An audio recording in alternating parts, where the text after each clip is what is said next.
लगाना पड़ेगा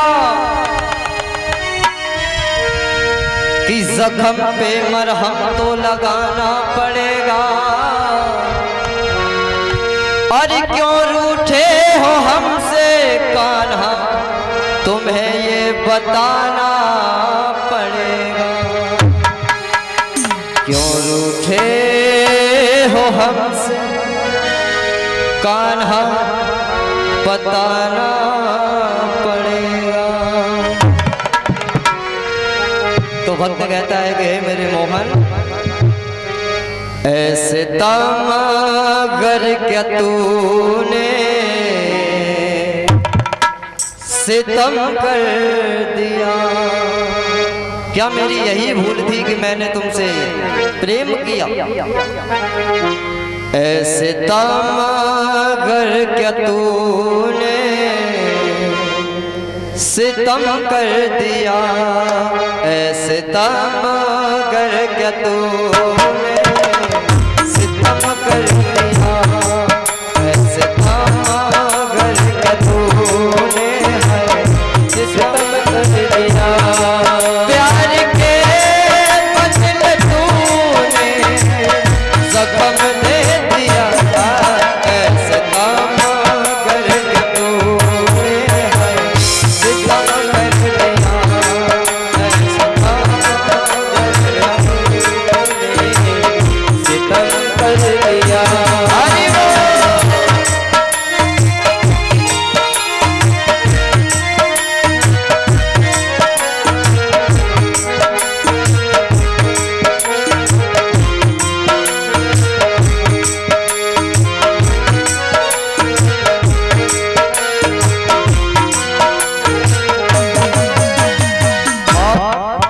कहता है कि हे मोहन, अगर मुझे ये पता होता कि तुम इतने बड़े छलिया निकलोगे, इतने बड़े धोखेबाज निकलोगे, तो मैं तुमसे कभी दिल न लगाता। क्या हो ऐसी मालूम से तेरी है होती मुझे ऐसी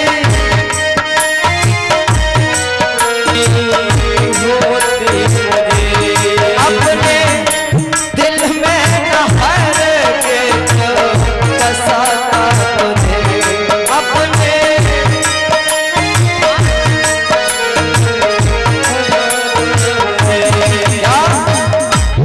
अगर मुझे पता होता है मेरे श्याम, तुम्हें तुझे कभी अपने दिल में न बसाता। ऐसी मालूम से तेरी है होती मुझे ऐसी मालूम तेरी होती मुझे। अपने दिल में हर के बसाता तुझे। अपने दिल में हर के बसाता तुम्हें।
कि हे श्याम, तुम मुझे मेरे सपनों में आके क्यों तंग करते हो?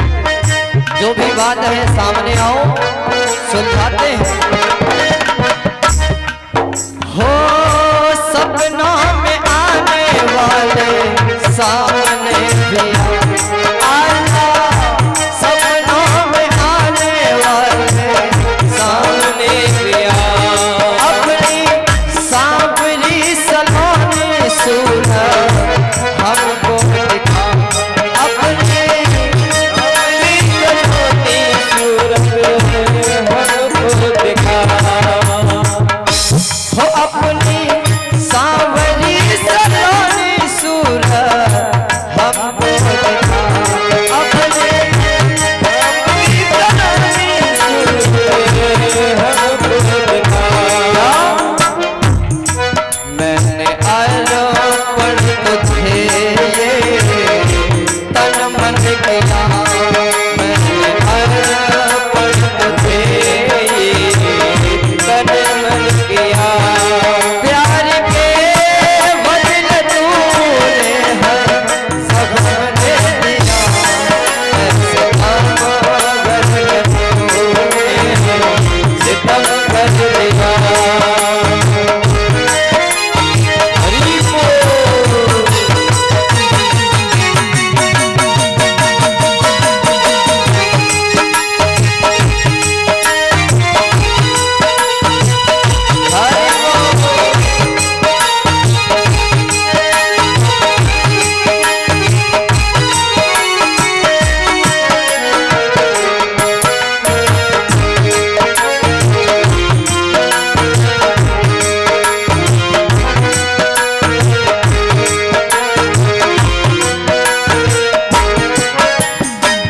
और हे मेरे श्याम, मैं तो तुम्हारी भक्ति में, तुम्हारे प्रेम में पागल हो गया।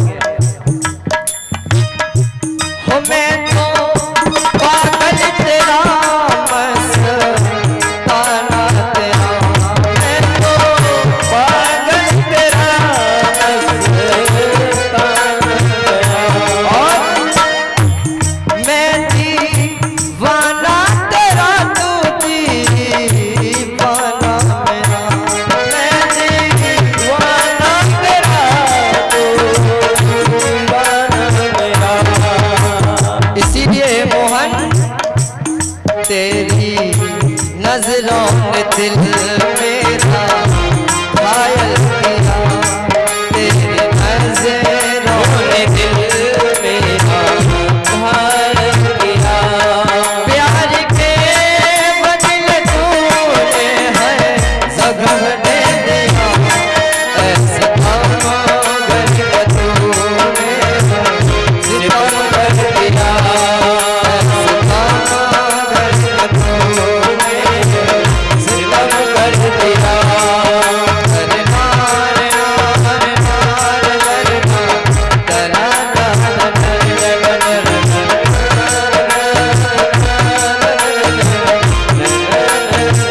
हरि बोल।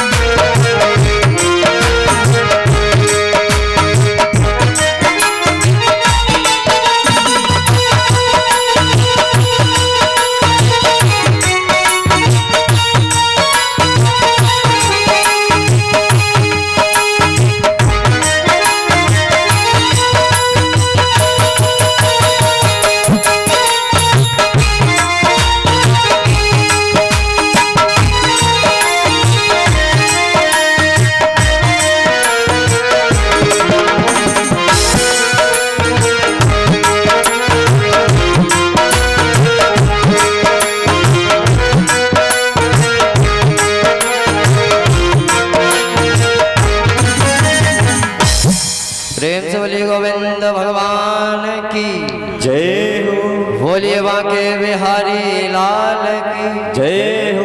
जय जय श्री राधे।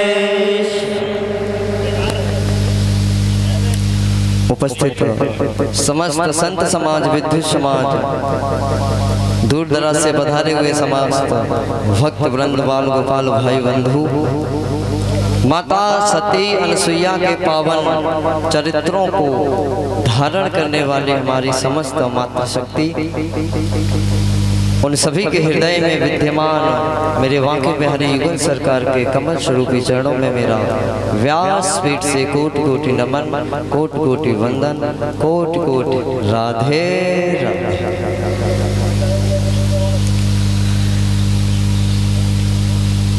अभी आप सभी लोग हमारे आचार्य जी के मुखार बिंदु से जो कल गिरिराज महाराज की कथा सूक्ष्म रूप से हुई थी, उसको आप सभी ने अभी विस्तार रूप से सुना। इंद्र को अभिमान हो गया तो प्रभु ने इंद्र के अभिमान का, उस मान का मर्दन किया।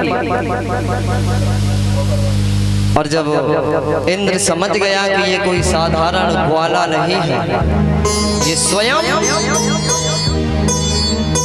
तीनों लोकों के स्वामी भगवान श्री हरि का अंशा अवतार है, तो प्रभु से क्षमा मांगी। और गोविंद तो महाराज परम दयालु है, कृपालु।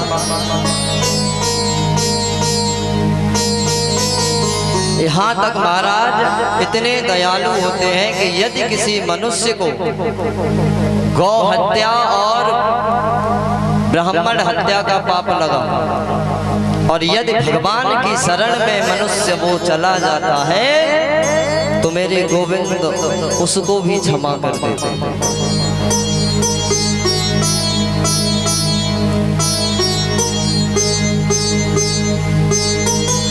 कि कोट विप्र बदला गए जाए और आए शरण त्यागो नहीं ताही। यानी जैसे कोट विप्र यानी जिसे करोड़ों ब्राह्मणों की ब्रह्म हत्या का पाप लगा और यदि वह मनुष्य मेरी शरण को ग्रहण कर लेता है, संकल्प ले लेता है, कहता है कि हे गोविंद, मैं आज ये प्रण लेता हूँ कि आज के बाद मेरे द्वारा कोई पुनः गलती नहीं होगी, अब तक जो मैंने किया आप उसे क्षमा करें। तो महाराज मेरे गोविंद उस भक्त की भक्ति के वशीभूत होकर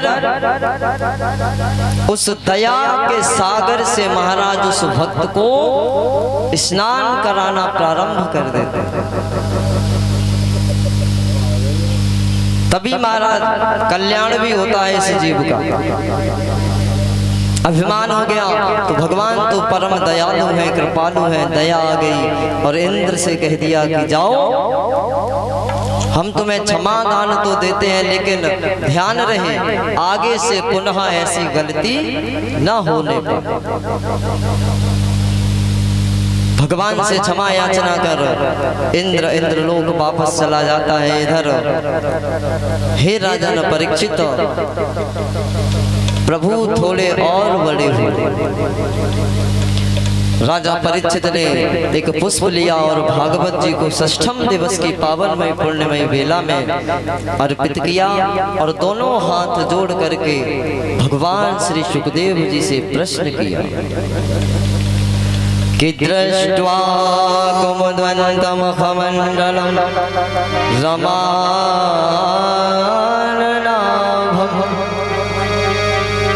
कि दृष्ट्वा कुमुद्वन्तं खमण्डलं रमाननाभं नवकुङ्कुमारुणम्।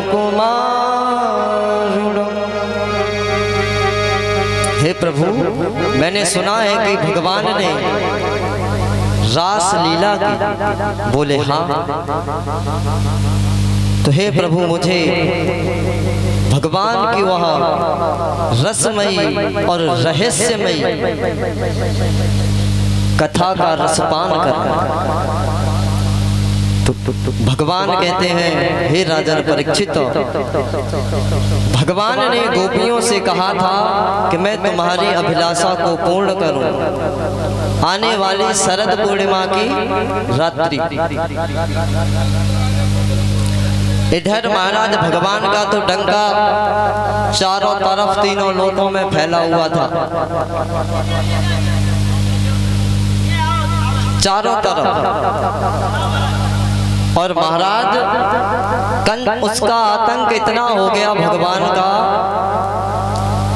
कि महाराज तीनों लोग और सारे ब्रजवासी और जो भी भगवान के विपक्षी थे, जितने भी दैत्य, सब बहुत ही महाराज कारुण्य रूप से रहने लगे। कामदेव को महाराज पता चला। कामदेव भगवान की तलाश में निकला। रास्ते में नारद जी से भेंट हो जाती है। कहा कि हे बाबा, आप मुझसे युद्ध करो। तो नारद जी ने दोनों हाथ जोड़ लिए महाराज। कहा कि हे कामदेव, मैं तुझसे युद्ध नहीं कर सकता, तू अपने बराबरी के योद्धा से युद्ध कर। और युद्ध उसी का है महाराज, बराबर के योद्धा। क्यों नारद जी डरे हुए थे, लेकिन कामदेव, मैं तेरी बराबरी का योद्धा तुझसे मिला सकता हूं। बोले कौन? कि जा ब्रज के अंदर कृष्ण नाम का जो व्यक्ति है। बोले हाँ, मैंने भी उसका नाम बहुत सुना है। तो बोले उन्हीं से जाकर के मिल लो, उन्हीं से, वही इस संसार में तेरी बराबरी के योद्धा। बोला ठीक। अब तो महाराज कामदेव आया। इधर मेरे श्याम सुंदर कदम्ब के वृक्ष पर बैठे हुए अधरों पे मुरली रखकर बजा रहे। और महाराज कामदेव का आना हुआ। कहा कि कृष्ण, मुझे तुमसे युद्ध करना है काम कला के द्वारा। भगवान बोले, अरे कामदेव, ये कौन सा सर? और तुम तो जानते हो जिस समय काम कला से युद्ध होगा तो उसमें जोड़े की आवश्यकता होती है। और मैंने तो आने वाली शरद पूर्णिमा को वादा किया है, जो 6 महीने बाद शरद पूर्णिमा की रात्रि आएगी, उसी रात्रि को तो माना मैं तुमसे युद्ध करूंगा। कामदेव बोला नहीं, युद्ध तो मुझे अभी करना है। और मैंने ऐसा भी सुना है कि तुम किसी को वापस नहीं लौटाते खाली हैं। तो भगवान ने कहा ठीक है, तो मुझे कुछ समय दो। आज मेरे गोविंद ने अपनी अधरों पे बंसी को रखा और बजाना प्रारंभ किया। और जैसे ही उन बंसी की आवाज उन गोपियों के कानों में पड़ी, तो महाराज जो गोपी जैसा कार्य कर रही थी, वो कार्य वहीं का वहीं रुक जाता है और उस रसीली सुमधुर वंशी की तान को सुनने लगे। कोई गोपी महाराज आंख में काजल लगा रही थी, एक में लगा है और एक में नहीं लगा। कोई गोपी भोजन बना रही थी, हाथों में आटा लगा है। कोई घर का काम काज। अब तो महाराज जो जिस दशा में थे, उन्होंने वैसे ही मुरली की तान सुन के दौड़ना प्रारंभ की और जाकर के मध्य रात्रि में भगवान श्याम सुंदर के समक्ष पहुंचे। जैसे ही गोविंद ने नेत्र खोले और कहा कि अरे गोपियों, तुम इतनी रात्रि में यहाँ कैसे आए? क्या तुम्हारे घर वाले तुम्हें खोजेंगे नहीं? और तुम्हें पता होना चाहिए, स्त्री को कभी रात्रि के समय अकेला नहीं चलना चाहिए। जाओ तुम सब अपने अपने घरों के लिए वापस चले जाओ। गोपियां कहने लगी वाह लाला, बहुत अच्छी बात कह रहा, हम तो तेरी बंसी की तान सुनकर इतने मदहोश हो जाते हैं, इतने प्रेम में पागल हो जाते हैं कि हमसे रहा नहीं जाता, हम दौड़ी चली आते। भगवान ने उनकी दशा देखी तो महाराज एक गोपी के आंख में काजल लगा है, एक आंख में नहीं है।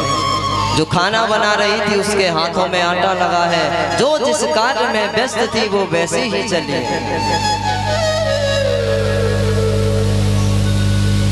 भगवान ने मन कहा कि धन्य हो गोपियों, धन्य हो।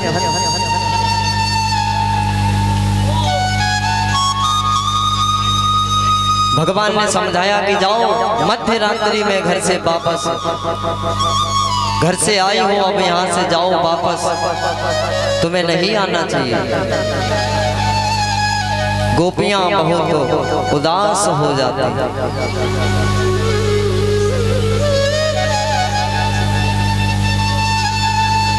इधर भगवान ने अपनी योग माया को बुलाया और आदेश दिया कि भगवान तारात्रि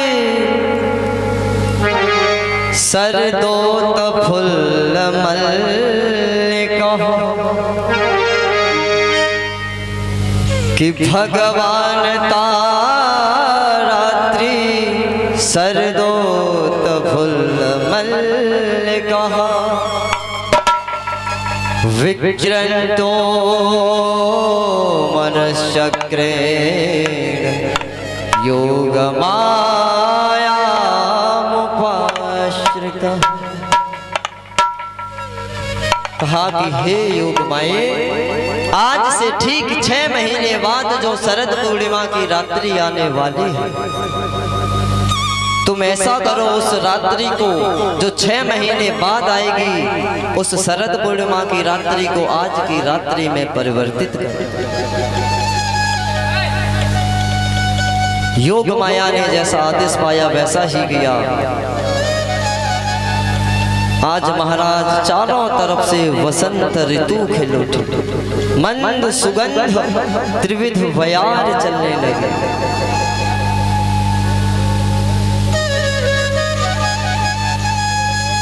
मेरे गोविंद,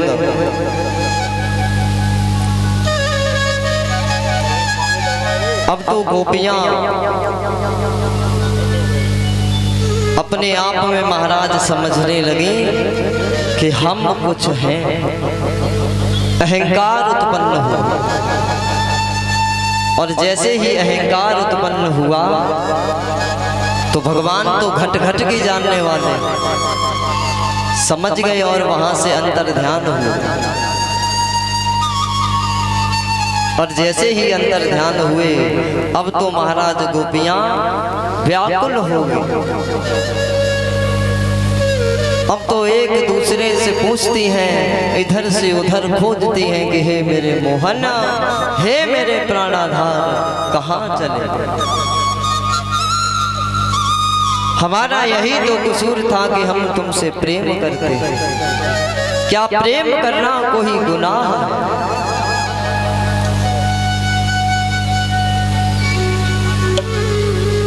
प्रेम वह चीज है महाराज, यदि इंसान चाहे तो इसी जिह्वा से प्रेम के तो शब्द बोलकर पराये मनुष्य को अपना बना ले, और इसी वाणी से चाहो तो कठोर बोलकर अपनों को भी महाराज पराया कर। सदैव प्रेम करना सीखो।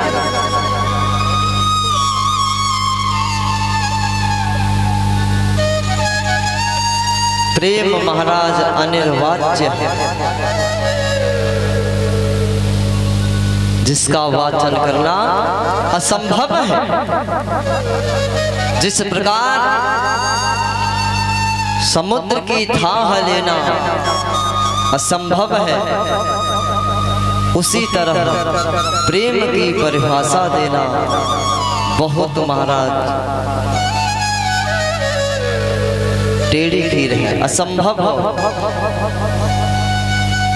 बहुत बड़े विरले मनुष्य ही महाराज जो उस प्रेम के दर्द को महसूस कर सकता है महाराज, वही समझ सकता है और किसी को समझा भी सकता है। प्रेम में जो पीड़ा होती है महाराज, वो वही समझ सकता है जो उस स्टेज पर होता है, जो उस चीज से गुजर रहा होता है, उस चीज को वही समझ सकता है।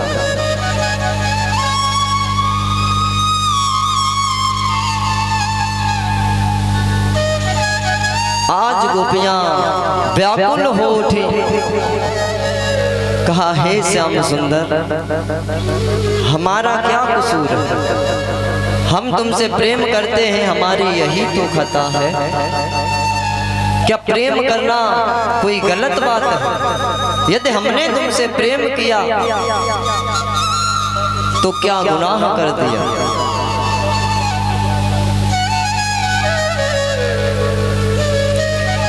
अब तो हे श्याम सुंदर, तुम्हारी याद हमें बहुत बेचैन करती है।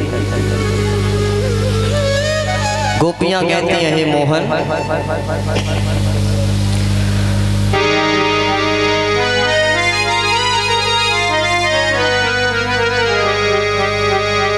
कि जो मैं सा जानती कि प्रीत करे दुख हो, अगर मुझे ये पता होता कि मैं तुमसे प्रेम करूंगी तो मुझे दुख झेलना पड़ेगा। कि जो मैं ऐसा जानती कि प्रीत करे दुख हो, तो नगर ढिंढोरा पीटती कि प्रीत ना करियो। हे श्याम, अब तो तुम्हारी याद मुझे हर घड़ी हर पल सताती, कि हर घड़ी याद तेरी आए और सौतर बन के। अब तो मुझे तुम्हारी विरह वेदना में वह पीड़ा हो रही है, तुम्हारी याद आती है हे श्याम सुंदर, कि हर घड़ी याद तेरी आए और सौतर बन के, और मैं फिरूं श्याम तेरे नाम जो बन के, मैं फिरूं श्याम तेरे नाम जो बन के। हर घड़ी याद तेरी आए वो सौतर बन के, हर घड़ी याद तेरी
ऐसे तो तुम दौड़े चले आए।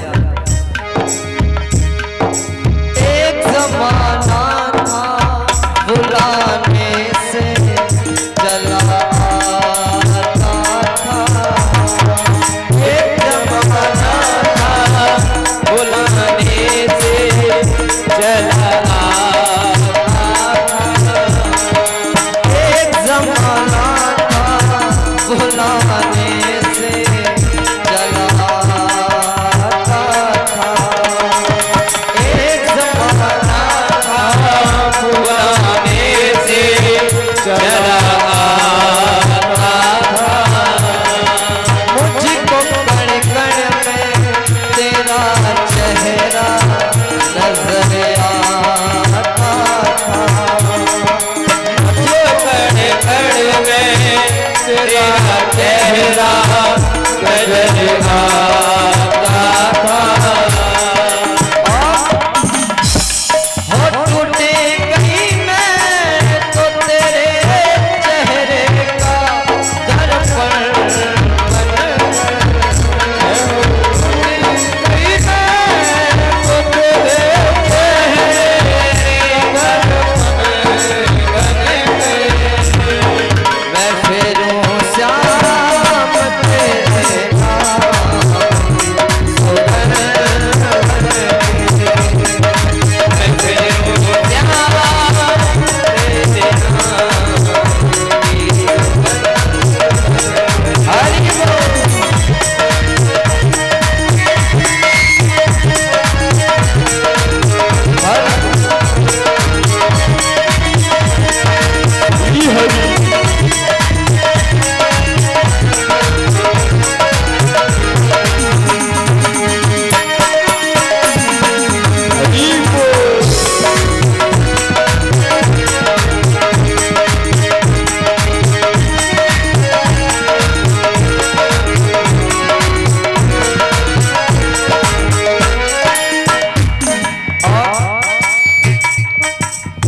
हे मोहन, शीशे जैसा मेरा दिल था जो तूने तोड़ दिया, शीशे जैसा तूने तोड़ दिया। शीशे जैसा मेरा दिल था जो तूने तोड़ दिया, शीशे जैसा मेरा दिल था जो तूने तोड़ दिया।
छुपाने से क्या होगा, दर्द अब दिल में छुपाने से भला क्या होगा।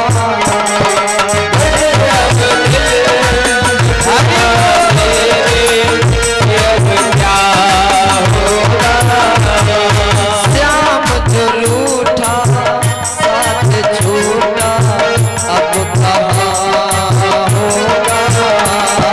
श्याम रूठा साथ छूटा अब कहाँ होगा। सनम जो रूठा साथ छूटा अब कहाँ होगा।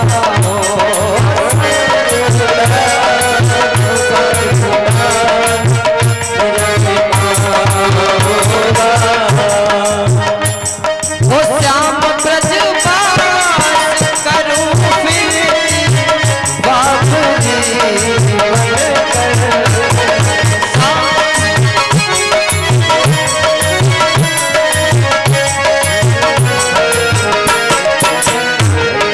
श्याम ब्रजवास करूं फिर बाबूजी मैं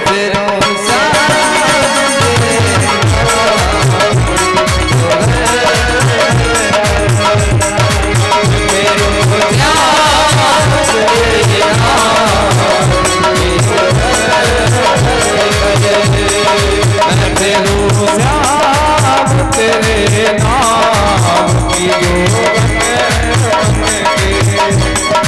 मैं फिरूं श्याम तेरे नाम की मैं फिरूं श्याम तेरे नाम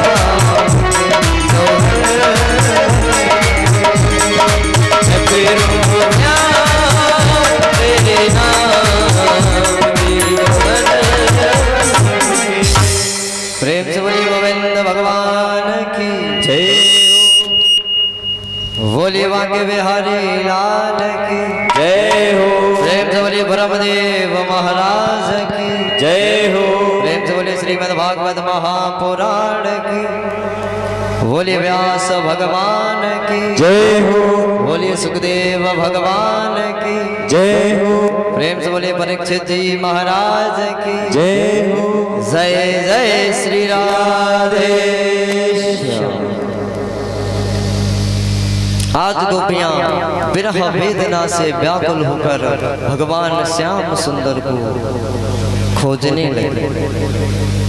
जिस प्रकार से त्रेता युग में मेरे प्रभु राम लताओं से पताओं से मैया सीता का पता पूछ रहे थे, उसी भांति आज गोपियां दीन भाव से एक दूसरे से पूछती हैं कि अरे सखी, क्या तूने मेरे मोहन को देखा। वो उससे पूछती है कि हे सखी, क्या तूने मेरे श्याम सुंदर को कहीं देखा। एक सखी आई और कहने लगी, अरे सखी क्यों पागल बनी जा रही, वो छलिया है, उसका तो यही काम है, प्रेम करता है, दिल लगाता है और छोड़ करके चला जाता है। हमारे तुम्हारे जैसे पता नहीं कितने उसके चाहने वाले।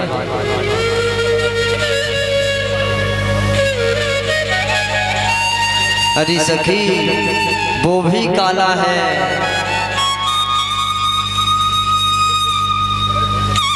ऊपर से तो काला है ही, लेकिन दिल से भी बहुत काला है। एक दूसरे से कहने लगे, अरे सखी क्या बताएं, अब हमसे मोहन के बिना रहा नहीं जाता। एक ही तो इस जिंदगी का सहारा है, उसी के भरोसे तो हम जी रहे हैं। और जब वो ही हमें छोड़ करके चला गया तो हम किसके सहारे जिए? आज गोपियां इन चर्म चक्षुओं के रोने के साथ साथ हृदय के जो चक्षु होते हैं महाराज उनसे भी रोते। क्यों? प्रेम की विरह वेदना महाराज बड़े से बड़े दिलेर व्यक्ति को भी महाराज तोड़ देते।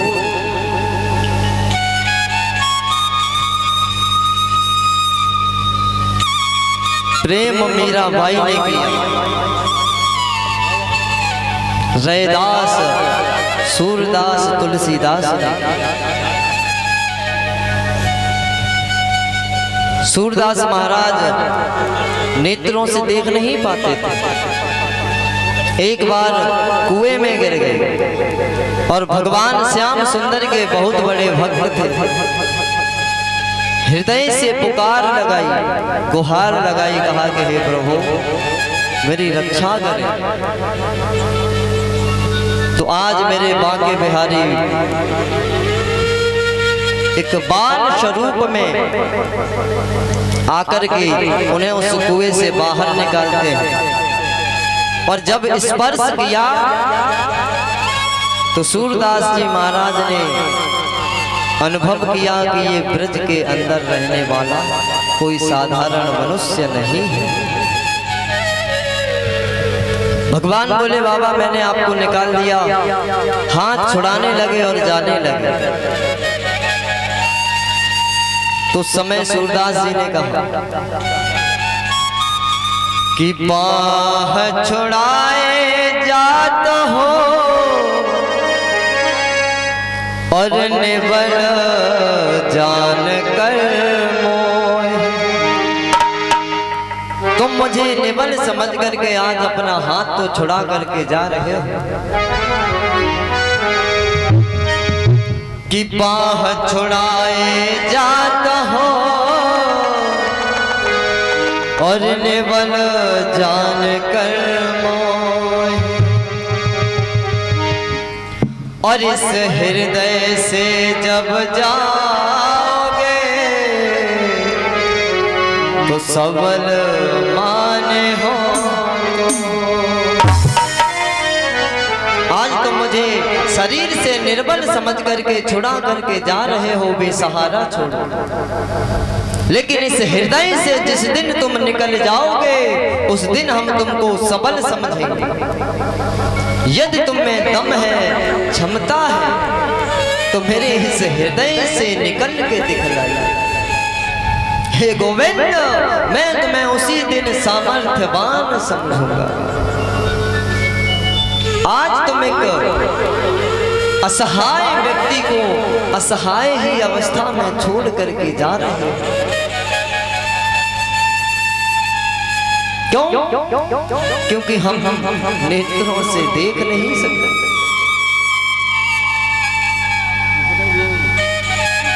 और शरीर से निर्बल भी।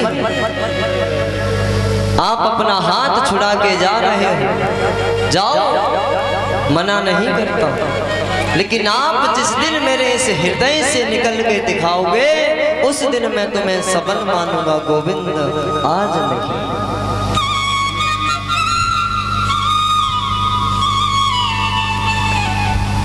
जब गोपियां इन हृदय के चक्षुओं से और इन चर्म चक्षुओं से रोई तो महाराज मन के अंदर जितना भी दुर्गुण थे, अहंकार था, वह सब निकल गया और हृदय पवित्र हुआ, निर्मल हुआ।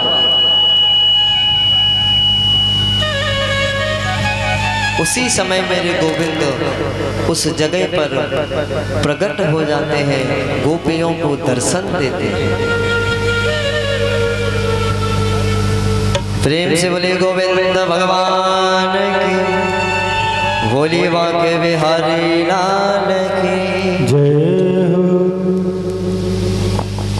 आज भगवान ने इधर महाराज कामदेव ने आकर के पुनः ताल ठोक दी। कहा कि कृष्ण, जितना समय तुमने मांगा था मैंने दिया, अब युद्ध के लिए तैयार हो जाओ। भगवान बोले ठीक है, आ जाओ, तुम्हारा भी स्वागत है, हम भी पूरी तैयारी से। अब तो महाराज कामदेव और भगवान कृष्ण के साथ कामकला से युद्ध प्रारंभ होता। आज मेरे गोविंद ने उतने ही रूप धारण किए जितनी गोपियां हैं, और प्रत्येक गोपी महाराज यही समझ रही है कि कन्हैया मेरे पास है, और है प्रत्येक के पास, और प्रत्येक गोपी यही समझती है कि कृष्ण मेरे पास है। आज भगवान ने गोपियों को रहस्य, उस रहस्य को उजागर करने के लिए उस अपनी रहस्य लीला में सम्मिलित किया।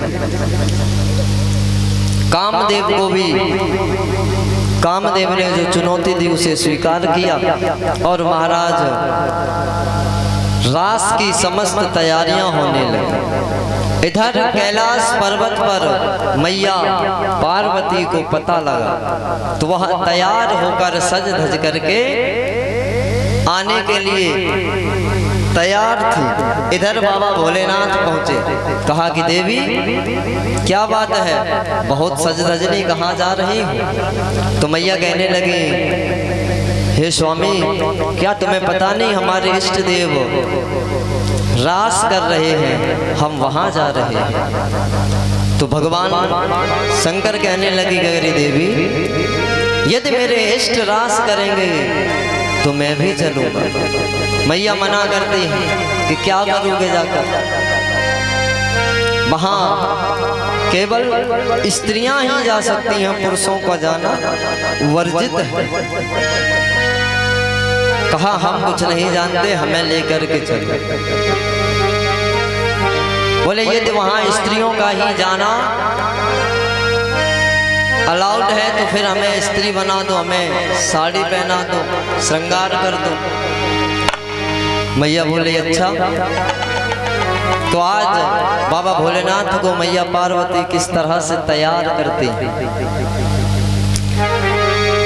कि एक लहरीदार चुनरी